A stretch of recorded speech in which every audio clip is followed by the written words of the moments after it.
Hello students, आज हम cost accounting से related standard costing chapter start करते हैं, जिसे प्रमाप लागत लेखांकन कहा जाता है। Standard cost is a pre determined cost after the production. Compare the standard cost and actual cost.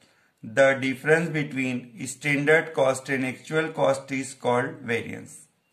प्रमाप लागत पूर्व निर्धारित लागत होती है। इस विधि के अंतर्गत उत्पादित वस्तुओं की लागत को पहले से निर्धारित किया जाता है। उत्पादन के पश्चात प्रमाप लागत की वास्तविक लागत से तुलना की जाती है तथा विचरण अर्थात अंतर का पता लगाया जाता है। अपने चैप्टर का नाम है यहां पर standard costing.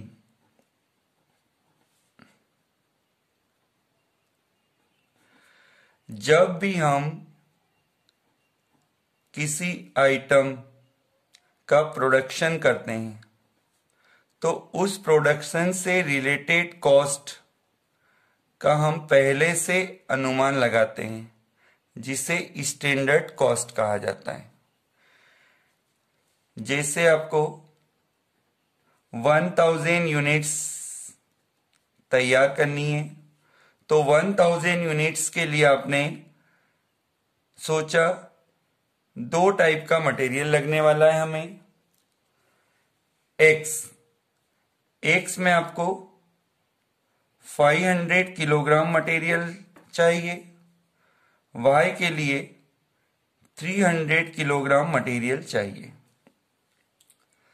500 kilogram material 4 rupees से आपको मिलने वाला है, तो 2000 एक्सपेंसेस एक्स से होगा। वाई के लिए 300 किलोग्राम का मटेरियल 5 रुपीज से मिलने वाला है, तो 1500 रुपीज एक्सपेंसेस होगा। तो टोटल एक्सपेंसेस यहां पर आपने एस्टिमेट किया है 3500। 1000 यूनिट्स को तैयार करने में आपने सोचा 3500 का एक्सपेंसेस होने वाला है। इसे आप स्टैंडर्ड कॉस्ट कहेंगे, क्योंकि ये पहले से अनुमान लगाया गया है। अब हम बात करते हैं एक्चुअल आफ्टर प्रोडक्शन। जब एक्चुअल में प्रोडक्शन हुआ, जब वास्तव में 1000 यूनिट का प्रोडक्शन हुआ, तो क्या चेंजेस दिखाई देता है देखिए। एक्स में आपने सोचा था 500 किलोग्राम मटेरियल लगेगा, वहां पर 400 किलोग्राम ही यूज हुआ, और आपने जो रेट सोचा था 4, वो मटेरियल आपको 5 रुपीज में लेना पड़ा मार्केट से, तो यहां पर आपका एक्सपेंसेस होता है 2000। वाई में आपने 300 किलोग्राम सोचा था, वहां पर आपका मटेरियल समझे 500 किलोग्राम लगा, आपने रेट सोची थी 5, तो ये आपको 4 रुपीज में मिल गया, तो यहां पर एक्सपेंसेस हुआ 2000, तो टोटल एक्सपेंसेस होता है 4000। ये वास्तविक है।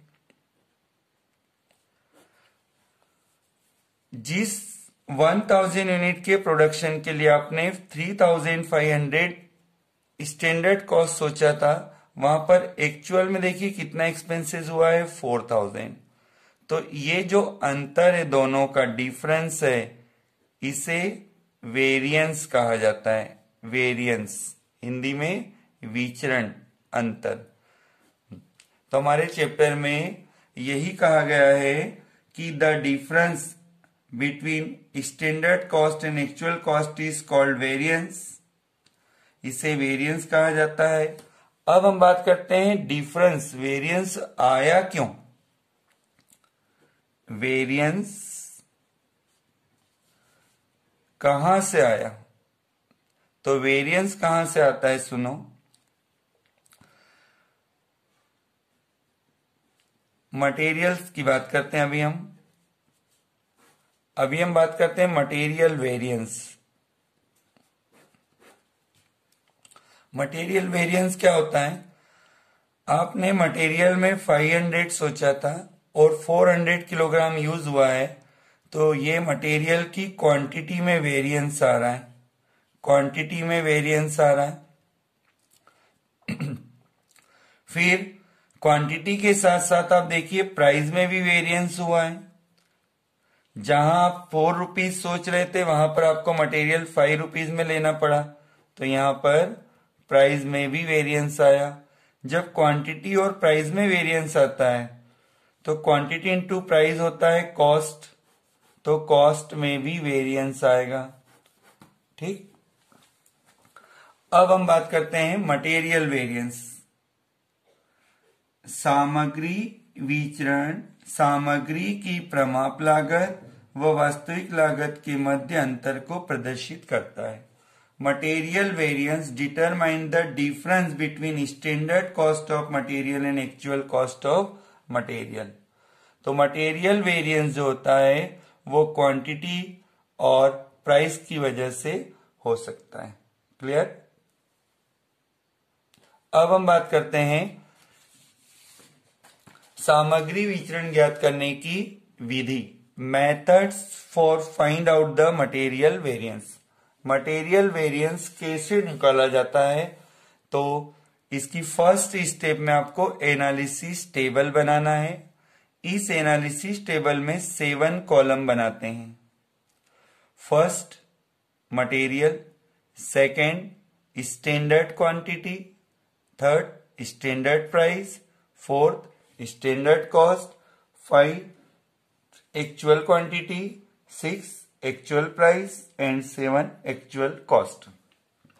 मटेरियल जितने भी प्रकार का हो यहां लिख सकते हैं। अभी हमने एक्स एंड वाई 2 टाइप लिया है। टोटल माइनस लॉस, फिर नीचे यील्ड लिखा है, yield means output. First step analysis table होता है। सेकेंड स्टेप में आपको standard cost per unit find करना है, जिसके लिए total standard cost upon SY फॉर्मूले का यूज करना है। फिर actual cost per unit equal to total actual cost divide में एक्चुअल यील्ड। थर्ड स्टेप है calculation of material variance. Calculation of material variance में आपको 4 पॉइंट सॉल्व करना होंगे। First material cost variance, second material usages variance, third material price variance, fourth material yield variance, जिसे हम बाद में डिटेल्स में शो करने वाले हैं। स्टेप नंबर 4 तो होता है calculation of RSQ, revise the standard quantity. Fifth calculation of material variance, जिसमें आपको मिक्स और सब यूजेस फाइंड करना होगा। ठीक, third step calculation of material variance होता है, जिसे हमने यहां पर डिटेल्स में शो किया है। आप देखिए पर्टिकुलर रुपीस के लिए 2 कॉलम बनाने हैं। Material cost variance equal to total standard cost minus total actual cost. Material usages variance equal to standard quantity minus actual quantity into standard price. Material price variance equal to standard price minus actual price multiply actual quantity. Material yield variance AY minus SY, actual yield minus standard yield into standard cost per unit. Fourth step calculation of RSQ, revise the standard quantity, जिसके लिए total of actual quantity divide में total of SQ into SQ फॉर्मूले का use करना है। 5 number पर calculation of material usages variance की calculation करना है, जिसमें मटेरियल सब यूजेज वेरिएंस और मटेरियल मिक्स वेरिएंस का फॉर्मूला अप्लाई करना है। एक स्पेशल नोट देखिए, plus amount shown by F means favourable, minus amount shown by A means adverse और अनफेवरेबल। इस फॉर्मेट को अच्छे से रीडिंग कर लिया जाए।